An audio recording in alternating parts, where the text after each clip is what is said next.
And I suspect that we are right now in the beginning of a big change. Young people, particularly, are the stimulus that's bringing that about, in which people are slowly beginning to, members of the public are understanding that to chuck plastic into the ocean is an insult. To have the nerve to say this is our rubbish and then we'll give you money and if you can spread it on your land instead of ours in the Far East is intolerable.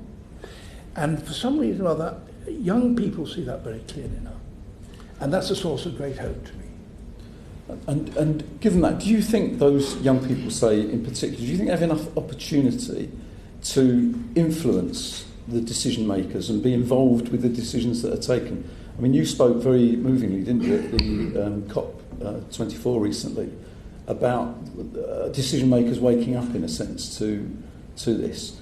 Do you see enough opportunity for people to be involved? Well, I certainly do. I mean, the mere fact that you've invited me here, it means that you are well aware of what the circumstances are and how important it is that you who make our laws should be aware of these things, and that the electorate who vote for you should also be aware and require you to take advantage of these sort of things. Absolutely so. And do you think, Sir David, that we're slow in reacting to that public perception, that public change, or, to be polite, is quickening up or speeding up, or that politicians need to get a move on?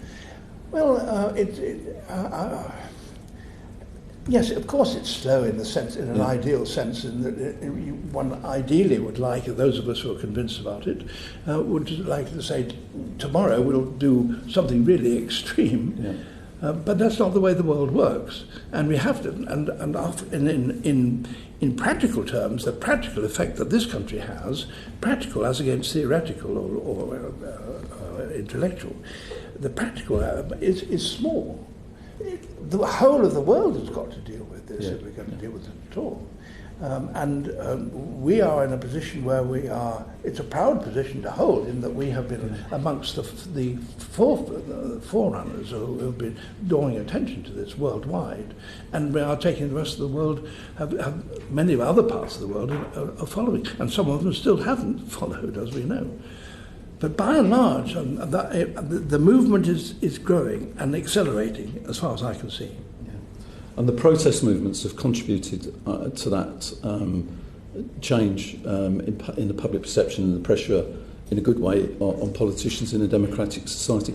Do you see, trying to think of a way of putting this, do you see this change in mood across the whole of the population, across the whole of the income groups, across the whole of that? You know, the argument that used to, we can't do this because, which is the point I thought you made about taking the electorate with us. If it's a choice between climate and jobs and climate and prosperity, but young people seem to be pushing the idea that maybe we are going to have to put a pause on always expecting an increase in our standard of living and always expecting that. Do you get any sense of that difference or between income groups, if you like, for want of a better way of putting it?